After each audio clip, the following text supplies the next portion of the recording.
자, 오늘 우리에게 주시는 하나님 말씀을 기초해서 주시는 기도 제목 같이 나눕니다. 형통의 길이 열렸을 때 성급하지 않게 하시고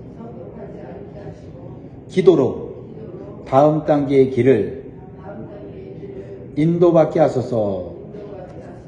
아멘. 오늘도 여러분 기도의 자리에서 다음 단계의 길을 인도받는 날 되시기를 주의 이름으로 축복합니다.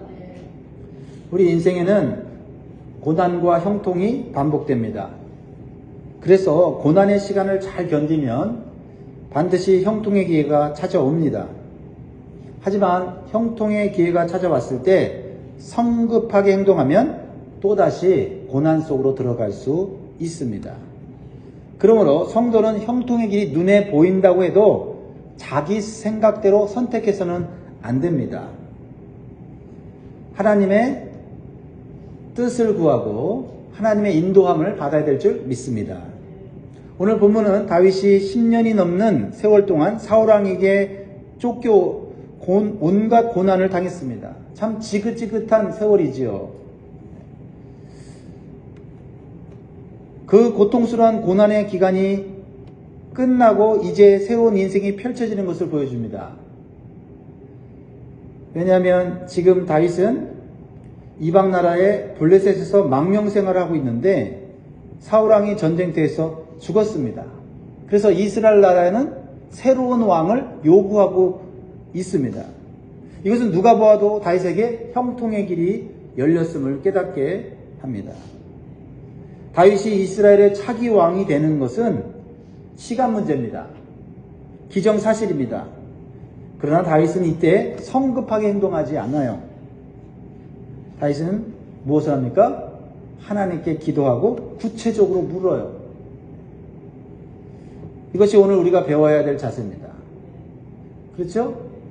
다윗이 이스라엘 나라로 가기만 하면 이제 왕이 되는 거예요. 그럼에도 불구하고 하나님, 블레셋에서 이스라엘로 가야 됩니까? 유다 땅으로 올라가야 됩니까? 묻고 있다는 거죠. 자, 1절 보세요. 그 후에 다윗이 여호와께 여쭈어 아뢰되 내가 유다 한 성읍으로 올라가리이까? 여호와께서 이르시되 올라가라. 다윗이 아뢰되 어디로 가리이까? 이르시되 헤브론으로 갈지니라. 우리에게 주시는 교훈을 다시 한번 마음에 새깁니다. 성도가 형통의 길이 보일 때 기도로 하나님 뜻을 물어야 합니다. 왜냐하면 형통의 길에도 종종 함정이 있기 때문입니다. 다윗은 이제 다시 고국으로 돌아가야 한다는 것을 알았습니다. 그럼에도 불구하고 하나님의 뜻을 묻습니다. 이 다윗의 특징 따라합니다. 여호와께 여쭈어 아뢰되. 다윗이 하는 기도가 그냥 우리가 생각하는 그런 기도가 아니에요. 여쭈어 아뢰되. 하나님과 대화하는 거예요. 하나님과 대화가 가능한 기도. 일방적인 기도가 아니라 하나님께 묻고 듣고 하는 기도죠. 다윗은 블레셋에서 유다로 올라갈 것을 하나님께 기도로 묻습니다. 그러자 하나님께서 올라가라고 응답을 주셨어요. 이것은 어쩌면 다윗이 이미 답을 알고 있는데도 하나님께 묻는 거예요. 왜요? 혹시라도 지금 가지 말라고 하면 안 갈 생각도 있는 거예요. 마음은 너무너무 가고 싶어요. 이제 사울왕 죽었어요. 이제 고국 땅으로 가고 싶어요. 마음은 급해요. 마음은 설레요. 그러나 그때에도 하나님께 묻는 기도를 하는 거죠. 그래서 올라가라고 하는 거예요. 그런데 다윗은 응답을 주셨는데 또 기도해.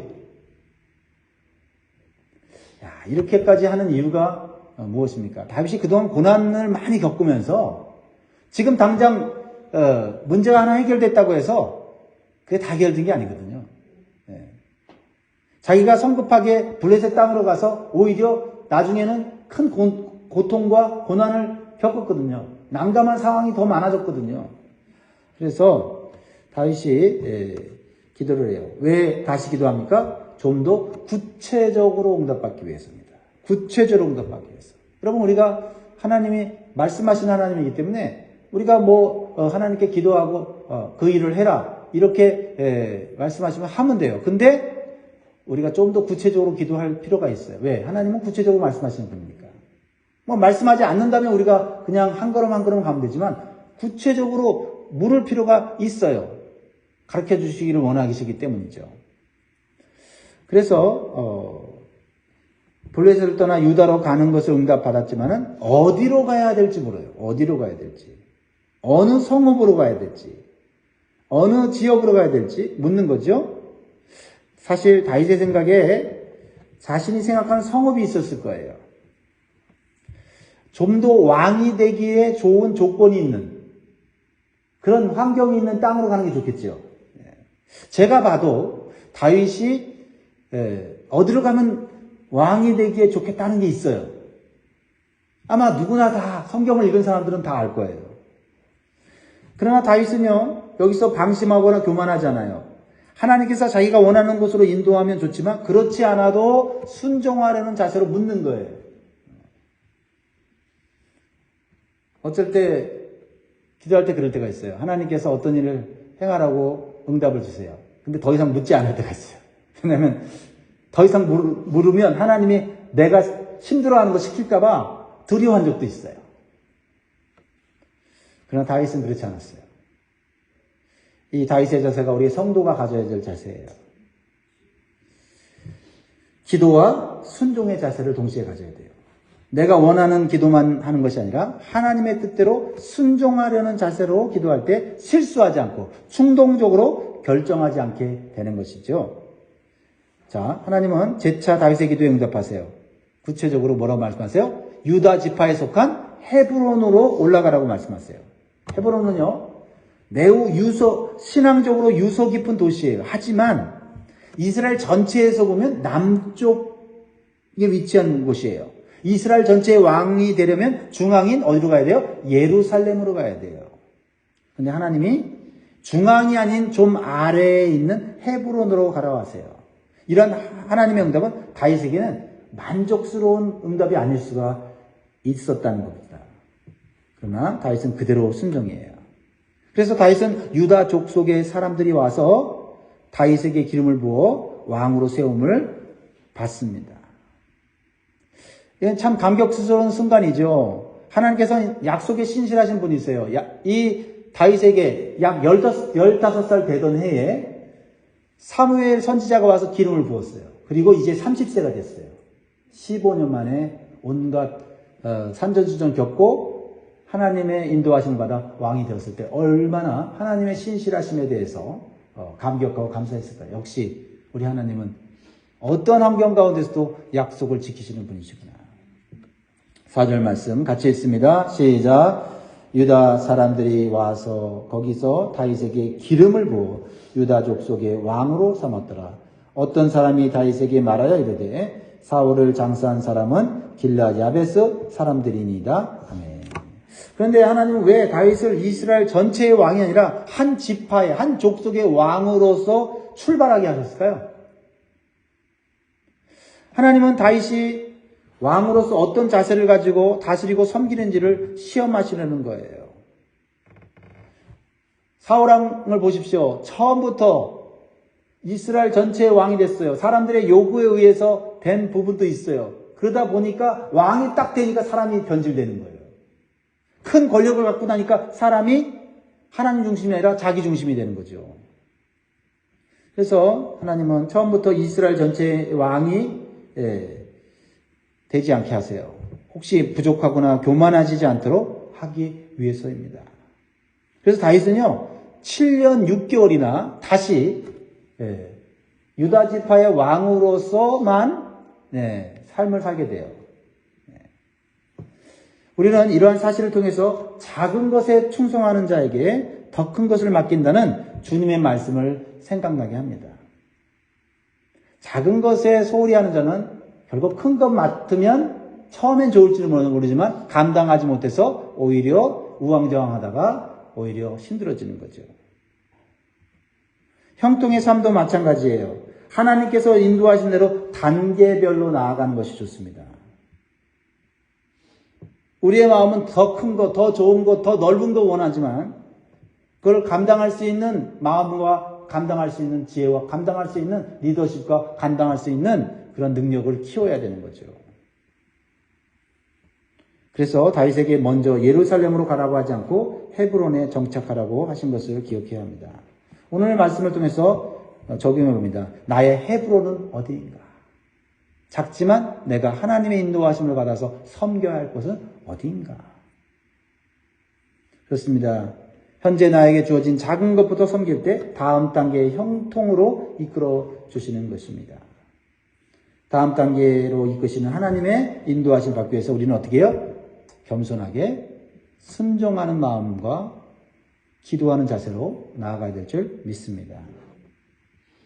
자, 이제 다윗은 왕이 되었어요. 왕이 되어서 첫 번째 해결해야 될 문제가 주어집니다. 어쩌면 왕으로서의 어떤 테스트일 수도 있어요. 그것은 뭡니까? 길르앗 야벳 사람들이 사울에게 행한 일에 대한 처리를 어떻게 할 것인가예요. 그들이 한 일이 뭐예요? 우리 전장에 쭉 보면 나와 있죠. 사울이 전쟁터에서 죽었을 때 블레셋 군사들이 그 시체를 벳산 성벽에 수치스럽게 달아놓았어요. 이때 길르앗 야벳 사람들이 그 소식을 듣고 밤새 달려가서 목숨을 걸고 사울의 시체를 그 성벽에서 거두어 드립니다. 그리고 그 시체를 가지고 장례식을 치러 드려요. 이런 행위는요, 객관적으로 보면 죽은 왕에 대한 예우이고 선행이에요. 하지만 이제 주관적으로 보면, 다윗의 입장에 보면요, 사울 왕에게 이렇게 충성한 사람들은 다윗 왕가에는 불편한 존재가 될 수 있지요.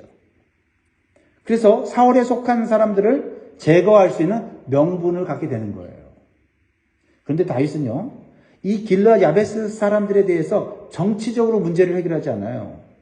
정치적 복수라는 게 있죠. 왕권 잡고 나면 그 이전에 왕권 잡은 자들을 어떤 그 이유와 어떤 그 모함을 해서 죽이죠. 이게 세상의 모습인데, 다윗은 정치적으로 문제 해결하지 않고 관용의 정신으로 그들의 선행을 칭찬하고 축복해줘요. 자, 5절 보세요. 다윗이 길르앗 야벳 사람들에게 전령들을 보내 그들에게 이르되 너희가 너희 주 사울에게 이처럼 은혜를 베풀어 그를 장사하였으니 여호와께 복을 받을지어다. 자신의 개인적인 시각에서 보는 게 아니라 하나님 여호와의 시각으로 이 사람들의 행한 일을 보는 거죠. 자, 이것은 우리 믿음의 사람이 어떠한 자세로 사람들을 대해야 되는지를 보여주는 거예요. 내 편에 있는 사람이 아니더라도 그 사람이 잘한 것은 잘했다고 말할 수 있는 그런 넓은 마음을 가져야 돼요. 물론 잘못한 것은 잘못했다고 말할 수 있지만 내 편이 아니라고 해서 무조건 다 잘못된 것처럼 말하는 그것은 공동체를 편가르게 하는 것이고 공동체가 하나 되지 못하게 하는 것입니다. 다윗은 공동체가 하나가 되는 데 목적을 두고 문제를 해결하고 있다는 거죠. 그것이 하나님이 기뻐하시는 일이었어요. 다윗은 현재는 자신의 편이 아닌 길르앗 야베스 사람들에게 그들의 선행에 대해서 칭찬할 뿐 아니라 보상까지 해주겠다고 약속을 해요. 참 놀랍지 않습니까? 이 다윗의 리더십을 보게 됩니다. 6절입니다. 너희가 이 일을 하였으니 이제 여호와께서 은혜와 진리로 너희에게 베푸시기를 원하고 나도 이 선한 일을 너희에게 갚으리니. 여러분, 다윗은 이 길르앗 야베스에 행한 일을 가지고 정치적 보복을 할 수도 있고 또는 반대로 하나님의 시각으로 그들을 축복할 수도 있는데 다윗은 하나님의 시각으로 그들이 행한 일에 대해서 축복해 줄 뿐만 아니라 보상까지 약속해 주는 것은 앞으로 이스라엘 전체의 왕이 될 수 있는 자격과 자질이 있다는 것을 보여주는 것이죠. 다윗이 이렇게 그들에게 은혜를 베풀 수 있었던 이유는 무엇일까요? 어떤 정치적인 목적이 들어있지 않았을까요? 아닙니다. 다윗에게 분명한 기준이 있었어요. 그 기준은 뭔지 아세요? 7절에 나와 있죠. 이제 너희는 손을 강하게 하고 담대해야 할지어다. 너희 주 사울이 죽었고 또 유다 족속이 내게 기름을 부어 그들의 왕으로 삼았음이니라 하니라. 이 길르앗 야베스 사람들의 주군이 사울이 왕이라는 것을 인정해줘요. 하지만 내가 이 죽은 사울 왕이 행한 이 선행에 대해서 너희를 축복하는 이유는 한 가지 이유다. 그것은 사울왕이 하나님께 기름 부음을 받았기 때문이다. 즉 하나님이 행하신 선택하신 이 왕, 비록 불순종하여 하나님께 징계를 받았지만 그럼에도 불구하고 그걸 본 것이 아니라 하나님이 세우신 기름 부은 자라는 것에 기준을 두어서 길르앗 야베스 사람들의 행동을 칭찬하고 축복하고 있다는 거죠.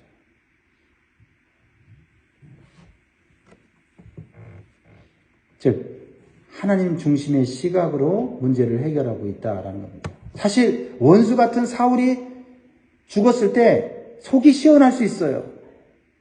그렇죠? 하지만 앞에서 사무엘의 1장에서 우리가 보건대 다윗은 하나님의 시각으로 그 사울의 죽음을 보고 안타까워하고 슬퍼했어요. 진심으로 슬퍼했습니다. 그리고 노래를 만들어서 사람들에게 배우게 했어요. 그래서 하나님께서 세우시는 공동체는 내 편과 네 편을 가르는 사람의 기준이 아니라 하나님의 말씀의 기준이 되어 공동체를 하나로 만들고 질서 있게 세우는 것이 계속해서 하나님의 은혜와 축복을 받는 길임을 기억하시기 바랍니다. 반면에 다윗은 이렇게 하나님 중심의 공동체를 세우려고 했지만요, 사울 왕가의 잔존 세력들은 인간 중심의 공동체를 세워요. 이것은 세상 나라의 모습과 똑같습니다. 자, 누가 그렇게 합니까? 8절 보세요. 9절. 사울의 군사령관 네리의 아들 아브넬이 이미 사울의 아들 이스보셋을 데리고 마하나임으로 건너가 길르앗과 아술과 이스라엘과 에브라임과 베냐민과 온 이스라엘의 왕으로 삼았더라. 사울 왕이 죽은 후 사울 왕가는 이제 혼란에 빠졌어요. 약 5년간 무정부 상태가 됩니다. 그때 이때를 틈타고 사울의 군사령관 아브넬이 연약하고 무기력한 사울의 막내 아들 이스보셋을 왕으로 세워요. 그리고 자신이 실권을 잡습니다. 그래서 허수아비 왕을 세우고 실제적으로는 권력을 마음껏 누리는 그런 세상의 왕들, 그런 역사를 우리는 너무나 잘 알고 있어요. 기도하고 하나님의 뜻대로 왕이 된 다윗과는 정반대의 모습을 보여주고 있어요. 쉽게 말해서 다윗의 나라가 신본주의의 나라라면 사울 왕가의 나라는 인본주의의 나라라고 볼 수 있어요. 사람이 중심이 되는 인본주의로 세운 나라와 공동체는 결국 반역과 배신의 역사로 얼룩지게 돼요. 오래가지 못해요. 자꾸 바뀌게 되죠. 왜요? 사람이 세웠기 때문에 사람의 욕심에 의해서 자꾸 반역이 일어나는 거예요. 자, 10절 보세요. 그렇게 얘기 나와 있죠. 사울의 아들 이스보셋이 이스라엘 왕이 될 때 나이가 40세이며 2해 동안 왕위에 있으니라. 유다 족속은 다윗을 따르니. 40세에 왕이 됐는데 2년 만에 왕의 자리에서 내려온다는 사실을 보여주고 있죠. 그렇습니다. 왜 그렇습니까? 아브넬은 실권을 가졌지만 사실은 기회주의자였어요. 이 혼란한 틈을 타서 자신이 실권을 얻어서 왕처럼 행동하려고 하는 것이죠. 이렇게 기회주의적인 사람은요, 결국은 자기가 사람을 이용하는 만큼 자기가 이용당하고 결국은 망하게 돼 있어요. 그러면 우리는 혼란한 이러한 시대 속에서 우리가 우리의 어떤 그 인간의 어리석은 지혜로 이익을 따라 살지 말고 하나님의 뜻을 따라 살 수 있는 순결한 마음을 가져야 될 줄 믿습니다. 비록 다윗은 유다 족속만의 왕이 되었지만 현재의 자리에서 충성하면서 하나님 중심의 신본주의 나라를 세워나가고 있어요. 그러니까 중요한 건 뭐예요? 내가 작은 곳에서 섬기나 큰 곳에 섬기나 중요한 것은 하나님 중심의 삶을 사는 거예요. 그러면 하나님께서는 또 다음 단계를 열어주시죠. 그럼 그곳에 또 하나님 중심의 삶을 살면 되는 거예요. 그건 변치 않아야 돼요. 내가 또 큰 곳에서 일하다가 또 작은 곳으로 또 때로 갈 수가 있어요. 난 이곳에 있을 사람이 아닌데. 그러면 안 돼요. 변치 않아야 되는 게 뭐냐? 어느 곳에 가든 어떤 환경이 있든 하나님 중심의 삶을 사는 거예요. 다윗이 그랬어요. 그래서 보세요. 11절에 헤브론에서 어떻게 됩니까? 그가 다윗이 헤브론에서 유다 족속의 왕이 된 날수는 7년 6개월이었더라. 뭡니까? 헤브론이라는 이 땅에서 왕으로서 영원토록 있는 게 아니에요. 7년 6개월. 짧다면 짧고 길다면 길 수 있지만 기간이 정해져 있다는 거죠. 하나님께서 다음 단계를 인도하셨다는 거예요. 다윗은 계속해서 하나님의 인도하심을 받아 점점 형통의 길로 나아가는 것을 보게 됩니다. 그래서 7년 6개월 뒤에 어디로 가요? 이스라엘의 중앙인 예루살렘으로 입성하게 돼요. 그리고 거기서 이스라엘 전체의 왕이 됩니다. 전체의 왕이 되었을 때는 그는 하나님 보시기에 부족함이 없는 연단받아서 정우 같은 믿음의 사람이 되어 있어요. 사랑하는 성도 여러분, 하나님께서는 고난의 길에서 형통의 길로 이끄시는 분이세요. 그리고 한 번의 형통의 길로 이끄시지 않으시고 단계별로 인도하십니다. 왜냐하면 교만하거나 방심하지 않도록 연단하시고 훈련하셔서 하나님 중심의 삶을 살게 하셔서 더욱 풍성한 삶을 누리게 하신 분이 바로 우리 하나님이십니다. 그 하나님 붙잡고 오늘 내가 처한 환경에서 감사하면서 충성하시는 저 여러분 되길 주의 이름으로 축복합니다. 기도하겠습니다.